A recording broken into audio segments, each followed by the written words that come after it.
Assalamualaikum warahmatullahi wabarakatuh. Yang terhormat, Ibu Dr. Nova Mardiana, SEMM, selaku dosen pengampu mata kuliah MSDM Strategik. Kembali lagi bersama kami kelompok 1. Di sini kami akan membahas bab 14 mengenai strategi tanggung jawab sosial perusahaan dan bab 15 mengenai strategi kinerja organisasi.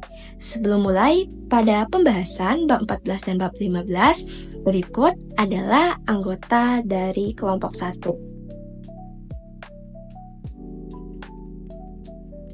Bab 14 ini yang membahas mengenai strategi tanggung jawab sosial perusahaan memiliki beberapa poin utama. Di antaranya, yang pertama yaitu definisi tanggung jawab sosial, kedua, rasionalkan tanggung jawab sosial perusahaan, ketiga, definisi strategi tanggung jawab sosial perusahaan, keempat, aktivitas tanggung jawab sosial perusahaan, kelima, mengembangkan strategi tanggung jawab sosial perusahaan, dan yang keenam ataupun yang terakhir yaitu peran fungsi manajemen sumber daya manusia. Pendahuluan. Bab ini membahas strategi tanggung jawab sosial perusahaan atau CSR, yaitu bagaimana perusahaan merencanakan untuk menjalankan bisnis secara etis. Ini berarti mempertimbangkan dampak sosial, lingkungan, dan ekonomi dari kegiatan perusahaan, serta melampaui sekedar memenuhi hukum. CSR penting karena memengaruhi para pemangku kepentingan perusahaan, dan manajemen sumber daya manusia memiliki peran penting dalam hal ini. Dalam bab ini, kita akan membahas alasan mengapa CSR itu penting, bagaimana CSR dapat menjadi bagian dari strategi perusahaan, kegiatan CSR apa saja yang dapat dilakukan, peran manajemen sumber daya manusia dalam CSR, dan bagaimana cara mengembangkan strategi CSR. Yang selanjutnya adalah pengertian Corporate Social Responsibility atau CSR. McWilliams et al. Pada tahun 2006 mendefinisikan CSR sebagai tindakan bisnis yang memberikan manfaat sosial di luar kepentingan perusahaan dan kewajiban hukum. Hastert dan Salazar pada tahun 2006 melihat CSR sebagai dampak perilaku bisnis terhadap masyarakat. Porter dan Kramer pada tahun 2006 menekankan bahwa CSR harus berakar pada pemahaman luas tentang hubungan perusahaan dengan masyarakat dan diintegrasikan dalam strategi serta aktivitas bisnis. CSR mencerminkan keseimbangan antara tujuan bisnis dan kontribusi sosial, menjadikannya bagian penting dari strategi MSDM yang berkelanjutan. Oke, selanjutnya adalah alasan adanya CSR atau Company Social Responsibility, tanggung jawab sosial dari perusahaan. Jadi CSR ini didukung oleh teori pemangku kepentingan atau stakeholder theory yang dikemukakan oleh Freeman pada tahun 1984. Jadi teori pemangku kepentingan ini menyatakan bahwasannya perusahaan itu memiliki tanggung jawab tidak hanya kepada pemegang saham, tetapi juga kepada kelompok-kelompok yang memiliki kepentingan dalam perusahaan. Nah, kelompok-kelompok ini misalnya adalah baik itu konstituen internal maupun konstituen eksternal. Konstituen internal itu yaitu pemegang saham, lalu karyawan. Lalu untuk konstituen eksternal seperti pelanggan, pemasok, masyarakat, pemerintah, dan hingga lingkungan. Lalu dasar pemikiran dari adanya CSR ini tidak terlepas dari dua argumen, yaitu argumen isu sosial dan juga argumen pemangku kepentingan ini. Jadi pertama, ada keharusan moral bagi bisnis untuk melakukan hal yang benar tanpa memperhatikan bagaimana keputusan tersebut mempengaruhi kinerja perusahaan. Nah, inilah argumen isu sosial. Lalu yang kedua adalah perusahaan dapat mencapai keunggulan yang kompetitif dengan meningkatkan kegiatan CSR ini kepada pemangku kepentingan utamanya. Nah, inilah argumen pemangku kepentingan. Nah, argumen ini diidentifikasi oleh Porter ada 4 hal, yaitu daya tarik moral, keberlanjutan, izin untuk beroperasi, dan juga reputasi. Kita akan bahas keempat argumen ini. Pertama, daya tarik moral. Jadi, perusahaan itu memang memiliki kewajiban untuk menjadi warga negara yang baik, tidak mencemarkan atau bahkan merusak lingkungan. Lalu yang kedua, keberlanjutan. Bahwasannya apa yang dilakukan perusahaan pada saat-saat ini tidak mengorbankan apa yang akan didapatkan oleh generasi mendatang. Atau kita perlu memikirkan bagaimana ke depan untuk generasi yang akan datang agar tetap memiliki atau bahkan mendapatkan kebutuhan-kebutuhan yang sama. Lalu ketiga adalah izin untuk beroperasi. Ketika perusahaan akan didirikan, pastinya akan mengurus izin-izin, dan izin untuk CSR ini menjadi salah satu poin penting yang akan menunjang bagaimana operasional perusahaan. Lalu yang keempat adalah reputasi. Inisiatif CSR yang baik akan meningkatkan citra perusahaan, meningkatkan merek, atau bahkan meningkatkan value atau nilai dari perusahaan itu sendiri. Jadi seperti yang dijelaskan oleh Moran, menyatakan bahwasannya apa yang baik bagi masyarakat tidak selalu sama dengan apa yang buruk bagi perusahaan, begitu pula sebaliknya. Dan gagasan ini mendukung pandangan bahwasannya kebaikan dan keuntungan dapat berjalan bersamaan, yang dimana perusahaan dapat melakukan kebaikan sambil meningkatkan keuntungannya, lalu kepentingan pribadi yang tercerahkan. Nah, jadi maksudnya adalah melakukan kebaikan yang dapat menjadi strategi yang efektif untuk mencapai tujuan perusahaan sambil memberikan manfaat bagi masyarakat. Contohnya, perusahaan yang menginvestasikan dalam pengembangan masyarakat atau lingkungan dapat meningkatkan reputasinya dan bahkan meningkatkan keuntungan jangka panjangnya. Definisi strategi CSR. Menurut Baron di tahun 2001, CSR ini adalah tindakan yang dilakukan perusahaan ketika strategi bisnis dan pemasarannya mempertimbangkan kepentingan publik. Lalu Porter dan Kramer di tahun 2006 menjelaskan bahwa CSR yang dijalankan secara strategis memungkinkan perusahaan itu memberikan dampak sosial yang besar dan mendapatkan manfaat bisnis yang signifikan. Perusahaan harus memilih isu sosial yang relevan, kemudian membangun inisiatif sosial yang terarah, proaktif, dan terintegrasi dengan strategi bisnis utama. Lalu juga McWilliams dan Siegel menjelaskan bahwa aktivitas CSR itu harus menjadi bagian dalam penyusunan strategi bisnis. Selain itu, mereka juga menyarankan agar alokasi sumber daya untuk CSR itu diputuskan berdasarkan analisis biaya dan manfaat atau cost atau benefit analysis. Strategi CSR ini sendiri harus diintegrasikan dengan strategi bisnis perusahaan. CSR itu memiliki hubungan erat dengan strategi sumber daya manusia karena menyangkut perilaku etis baik di dalam maupun di luar perusahaan. Dalam konteks internal, CSR berarti memastikan adanya lingkungan kerja yang menghormati hak-hak pribadi dan hak-hak tenaga kerja. Hal ini termasuk penerapan kebijakan dan praktik SDM yang adil, etis, dan menghargai setiap karyawan. Aktivitas CSR, McWilliams dan kawan-kawan pada tahun 2006 menyatakan bahwa kegiatan tanggung jawab sosial perusahaan atau CSR mencakup memasukkan fitur-fitur sosial ke dalam produk dan manufaktur, manajemen sumber daya manusia yang progresif, peningkatan kinerja lingkungan melalui daur ulang dan pengurangan polusi, dan dukungan untuk tujuan organisasi masyarakat. Business in the Community merangkum kegiatan CSR dalam 4 judul. Yang pertama yaitu komunitas, di mana berfokus pada keterampilan, pendidikan, kelayakan kerja, dan inklusi sosial. Lalu yang kedua, lingkungan hidup, di mana sebagian besar perusahaan menyebutkan perubahan iklim dan penggunaan sumber daya sebagai permasalahan utama dan dikelola melalui sistem pengelolaan lingkungan hidup. Lalu yang ketiga yaitu pasar, di mana menekankan penelitian dan pengembangan rantai pasokan, penjualan dan pemasaran yang bertanggung jawab, keamanan produk, perlakuan pelanggan, dan informasi produk.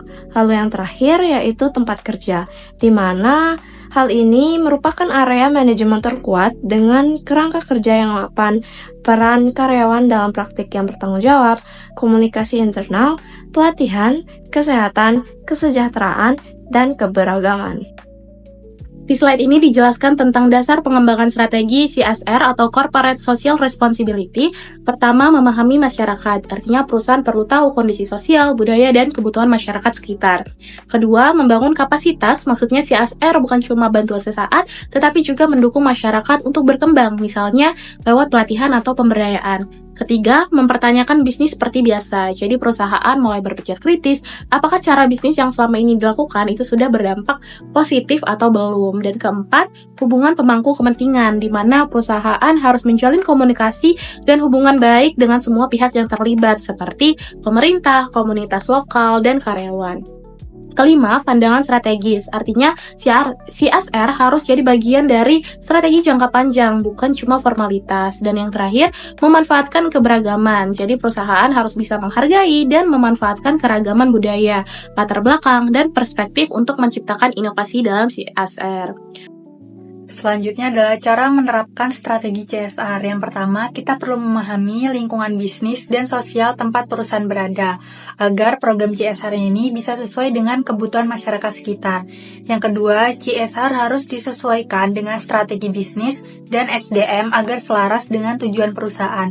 Yang ketiga, mengidentifikasi pemangku kepentingan dan memahami harapan mereka terhadap perusahaan. Yang keempat, perusahaan harus menentukan area CSR yang relevan dan berdampak besar. Yang kelima, menyusun strategi yang jelas dan memastikan sudah mendapat persetujuan dari pihak internal perusahaan. Yang keenam, mengkomunikasikan tujuan CSR secara konsisten agar semua pihak memahami arah dan manfaat programnya. Yang ketujuh, memberikan pelatihan kepada karyawan supaya mereka siap menjalankan program CSR di lapangan. Dan yang terakhir, mengukur dan mengevaluasi efektivitas program untuk memastikan tujuannya tercapai dan berdampak nyata. Selanjutnya adalah peran dan fungsi manajemen sumber daya manusia. CIPD atau Badan Profesional Terkemuka tentang SDM dan Pengembangan SDM menyatakan bahwa cara perusahaan memperlakukan karyawannya akan memberikan kontribusi langsung pada gambaran perusahaan yang bersedia menerima tanggung jawab yang lebih luas. Mereka juga menyatakan bahwa SDM punya peran kunci dalam membuat CSR berhasil.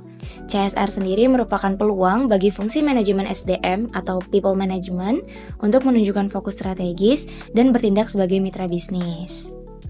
Kredibilitas CSR bergantung pada penyampaian, bukan pada retorika, dan SDM bertanggung jawab atas banyaknya sistem dan proses utama seperti perekrutan, pelatihan, dan juga komunikasi yang menjadi dasar penyampaian yang efektif.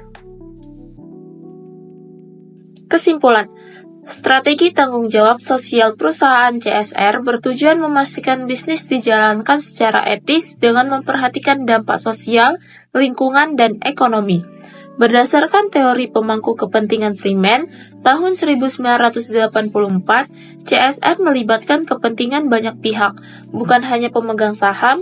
Hillman dan Kem tahun 2001 menegaskan bahwa CSR adalah kewajiban moral sekaligus peluang keunggulan kompetitif. MC Williams dan Siegel tahun 2001 menyarankan agar CSR menjadi bagian dari strategi bisnis melalui analisis biaya atau manfaat. Aktivitas CSR mencangkup pengelolaan lingkungan praktik SDM yang progresif dan dukungan terhadap masyarakat. Peran sumber daya manusia sangat penting dalam mewujudkan komitmen CSR perusahaan. Selanjutnya kita akan bahas materi kedua, yaitu strategi kinerja organisasi.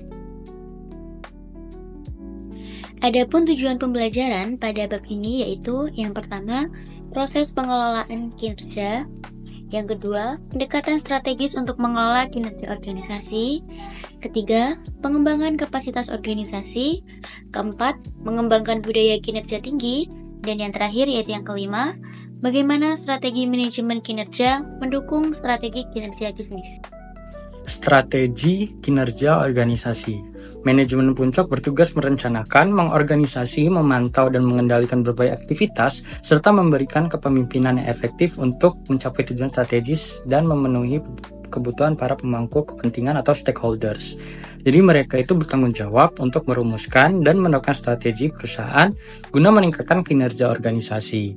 Strategi peningkatan kinerja organisasi juga tidak bisa dilepaskan dari kinerja individu. Oleh karena itu, perusahaan perlu mempertimbangkan secara spesifik bagaimana strategi dan praktik manajemen SDM, termasuk sistem manajemen kinerja, dapat memberikan dampak positif pada kinerja setiap karyawan. Pendekatan terbaik adalah dengan tidak menjalankan praktik-praktik SDM secara terpisah, melainkan menggabungkannya dalam satu kesatuan yang saling mendukung dalam proses integrasi. Proses pengelolaan kinerja organisasi. Mengelola kinerja berarti adalah menjalankan bisnis dari awal hingga akhir, menjalankan keseluruhan daripada proses bisnis. Jadi, Singh merumuskannya terhadap 5 dimensi dalam manajemen kinerja organisasi, yaitu menciptakan visi untuk masa depan, melakukan perencanaan, yaitu menentukan keadaan organisasi saat ini, dan mengembangkan strategi kemajuan untuk meningkatkan keadaan tersebut. Lalu yang ketiga adalah merancang, mengembangkan, dan menerapkan intervensi perbaikan terhadap apa yang sudah direncanakan. Lalu merancang, mendesain ulang, dan mengembangkan serta menerapkan sistem pengukuran dan evaluasi setelah proses tersebut dilaksanakan. Lalu 5 adalah menerapkan bagaimana sistem pendukung untuk memperkuat kemajuan-kemajuan yang sudah terjadi.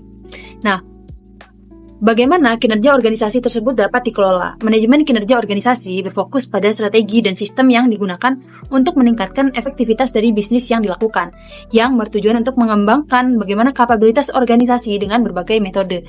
baik itu sistem berkinerja tinggi, land working, agile working, manajemen kualitas, hingga dukungan dari sumber daya manusia. Pertama adalah sistem kerja berkinerja tinggi. Sistem ini meningkatkan efisiensi dan produktivitas melalui praktik kerja yang optimal, dengan kinerja-kinerja yang lebih banyak begitu ya. Jadi yang kedua adalah land working, yaitu mengurangi pemborosan dan meningkatkan nilai bagi pelanggan. Lalu agile working, yaitu memulai dalam bekerja agar dapat beradaptasi dengan perubahan yang cepat. Lalu yang keempat adalah manajemen kualitas, yakni bagaimana mengubah standar kualitas tinggi dalam setiap proses bisnis. Lalu yang terakhir adalah dukungan dari SDM. Nah, melalui manajemen bakat, pembelajaran dan pengembangan, serta peningkatan keterlibatan dan motivasi karyawan, inilah yang akan menjadi salah satu kunci dalam pengelolaan kinerja daripada organisasi. Yang berikutnya adalah pendekatan strategis untuk mengelola kinerja organisasi. Pendekatan strategis untuk mengelola kinerja organisasi berarti mengambil pandangan yang luas dan jangka yang panjang tentang kemana arah bisnis akan melaju dan bagaimana organisasi mengelola kinerja dengan cara yang tepat untuk memastikan dorongan strategis ini dapat dipertahankan. Tujuannya adalah untuk memberikan arah dalam lingkungan fucha yang dicirikan oleh volatility, certainty, complexity, dan ambiguity. Sehingga kebutuhan bisnis organisasi dan kebutuhan individu dapat dipenuhi melalui pengembangan dan implementasi sistem terpadu untuk mengelola dan mengembangkan kinerja. Sistem manajemen kinerja organisasi ini bersifat strategis dalam arti bahwa sistem tersebut selaras dengan strategi bisnis organisasi dan mendukung pencapaian tujuan strategisnya. Sistem tersebut berfokus pada pengembangan sistem kerja dan lingkungan kerja serta pengembangan individu. Untuk menciptakan sistem dan membuatnya berfungsi dengan efektif, penting bagi organisasi untuk memastikan bahwa strateginya dapat dipahami oleh seluruh anggota atau karyawannya. Di pojok kanan bawah, teman-teman bisa lihat ada peta strategi yang menunjukkan hubungan sebab akibat yang dengannya ada perbaikan tertentu ini dapat menciptakan hasil yang diinginkan oleh perusahaan. Peta strategi ini menggambarkan elemen-elemen sistem organisasi dalam hubungan timbal balik. Kemudian, peta strategi juga memberi karyawan pandangan yang jelas tentang bagaimana pekerjaan mereka terkait dengan tujuan keseluruhan organisasi, serta memberikan representasi visual tentang tujuan penting perusahaan dan hubungannya di antara tujuan tersebut yang dapat mendorong kinerja organisasi. Kemampuan organisasi adalah kapasitas organisasi untuk berfungsi secara efektif, meningkatkan kinerja, dan memenuhi kebutuhan para stakeholder. Nah, kemampuan organisasi ini menjadi dasar penting bagi keberlangsungan dan daya saing organisasi dalam lingkungan yang dinamis. Untuk mendukung kemampuan tersebut, diperlukan pengembangan organisasi yang menitikberatkan pada sistem secara keseluruhan, bukan hanya pada individu.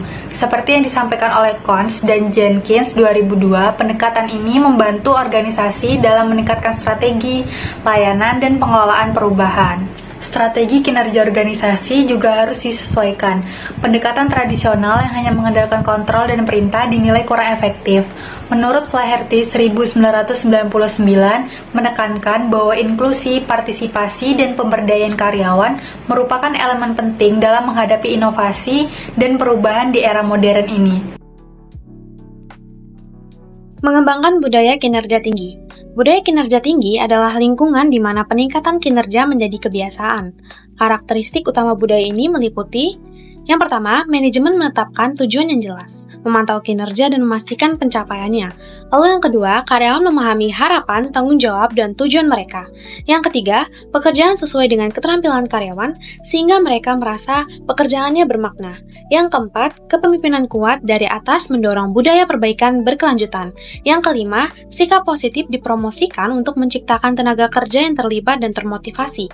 Yang keenam, praktik kerja fleksibel seperti lean diterapkan untuk meningkatkan efisiensi. Yang ketujuh, budaya kerja berfokus pada kepercayaan dan kerjasama tim untuk memberikan layanan unggul kepada pelanggan. Yang kedelapan, terdapat keselarasan antara tujuan strategis organisasi dengan departemen dan karyawan di semua level. Dan yang kesembilan, organisasi membangun budaya ini melalui sistem kerja yang diterapkan, tetapi pada akhirnya keberhasilan bergantung pada orang. Peningkatan kinerja dapat didukung melalui sistem kerja berkinerja tinggi atau HPWS, kerja cerdas, kerja fleksibel, manufaktur lean, dan restrukturisasi organisasi.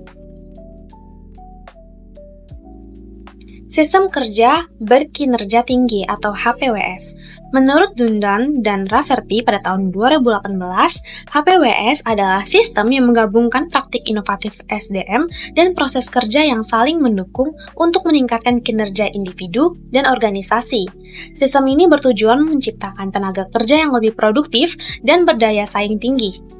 Komponen utamanya meliputi yang pertama, meningkatkan keterlibatan karyawan, yang kedua, manajemen talenta, yang ketiga, pengembangan keterampilan dan kepemimpinan, yang keempat, insentif finansial dan non-finansial, dan yang kelima adalah sistem manajemen kinerja individu. Contohnya, pada Halo Foods. Komponen kerja berkinerja tinggi dalam organisasi Halo Foods yang pertama ada strategi mempertahankan daya saing dengan meningkatkan nilai tambah melalui peningkatan kemampuan staf. Yang kedua, Halo Foods mengintegrasi kemajuan teknologi dengan pengembangan karyawan. Yang ketiga, Halo Foods fokus pada kerja tim, kepemimpinan efektif, inovasi, serta keterampilan manajemen diri dan tim. Sedangkan pada Land Registry, perubahan organisasi untuk menyederhanakan proses, meningkatkan keterampilan, dan mengoptimalkan talenta. Lalu, manajer memahami bahwa tantangan bukan hanya struktural tetapi juga budaya kerja. Dan yang terakhir, rekrutmen karyawan dengan sikap dan keterampilan yang sesuai dengan praktik kerja berkinerja tinggi. Mengembangkan sistem kerja berkinerja tinggi. Langkah-langkah untuk menciptakan lingkungan kerja yang produktif dan efisien antara lain, yang pertama, kita perlu menganalisis strategi bisnis dan kondisi saat ini. Yang kedua, kita mengidentifikasi kesenjangan dan membuat daftar perbaikan. Setelah itu, kita mengkaitkan praktik dengan tujuan bisnis. Selanjutnya, memastikan nilai kepraktisan dan efektivitas. Lalu, menentukan prioritas dan tujuan proyek. Kita juga perlu mendapatkan dukungan dari stakeholders. Dan yang terakhir, merancang dan mengimplementasikan sistem kerja tersebut. Selanjutnya yaitu kerja cerdas atau smart working. Smart working merupakan pendekatan kerja yang menekankan efisiensi dan efektivitas melalui fleksibilitas, otonomi, dan kolaborasi.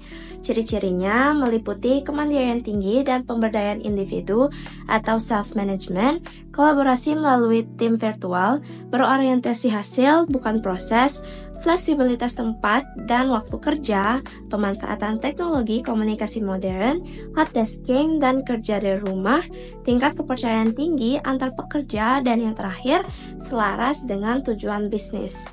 Nah, contoh dari kerja cerdas atau smart working ini mencakup lean manufacturing untuk efisiensi dan minim pemborosan, lalu desain kerja fleksibel seperti kerja remote atau hybrid, serta kebebasan bertindak di mana karyawan diberi otonomi dalam mengatur cara kerja dan pengambilan keputusan. Bekerja secara gesit. Tanggung jawab sosial perusahaan atau CSR adalah strategi etis di mana perusahaan mempertimbangkan dampak sosial, lingkungan, dan ekonomi dari bisnis mereka, melampaui sekedar mematuhi hukum. CSR adalah masalah strategis yang memengaruhi pemangku kepentingan di mana manajemen sumber daya manusia memainkan peran penting. Alasan adanya CSR termasuk keharusan moral, keberlanjutan, dan izin untuk beroperasi, juga reputasi. Sementara, beberapa pihak berpendapat bahwa tanggung jawab sosial bisnis adalah memaksimalkan keuntungan dalam batasan hukum, yang lain mendukung pendekatan yang lebih luas yang mempertimbangkan kepentingan pemangku kepentingan dan masyarakat. CSR strategis melibatkan pemilihan isu-isu sosial tertentu untuk dilakukan dan mengintegrasikan CSR ke dalam produk dan proses, mengadopsi praktik SDM yang progresif, meningkatkan kinerja lingkungan, dan memajukan tujuan organisasi masyarakat untuk mengembangkan pemangku kepentingan dan kemudian memprioritaskan aktivitas CSR. Fungsi SDM memainkan peran kunci dalam membuat CSR berhasil dengan berkontribusi pada kredibilitas, pengetahuan, dan keterampilan, serta dengan mengelola kepercayaan dan resiko. Pada slide ini, kita akan bahas bagaimana peran penting strategi SDM dalam meningkatkan kinerja organisasi secara keseluruhan. Pertama, kontribusi SDM dalam budaya kinerja tinggi. Di sini SDM punya peran besar yang dalam menciptakan sistem kerja yang tidak hanya cepat tetapi juga cerdas dan efisien. SDM juga berkontribusi dalam restrukturisasi organisasi, jadi saat ada perubahan atau tantangan, organisasi bisa tetap adaptif. Selain itu, ada juga upaya menggabungkan desain organisasi dengan pengembangan jangka panjang. Ini membuat organisasi punya arah yang jelas dan kuat. Kedua, pentingnya SDM dalam kinerja organisasi. Pada poin ini dijelaskan bahwa organisasi butuh SDM yang terampil, termotivasi, dan aktif terlibat. Jadi peran SDM juga penting dalam mengelola kinerja setiap individu dan dalam merencanakan kebutuhan tenaga kerja ke depan. Selain itu, ada manajemen bakat, sistem pembelajaran, dan kesejahteraan karyawan yang menjadi fondasi penting untuk menciptakan SDM unggul.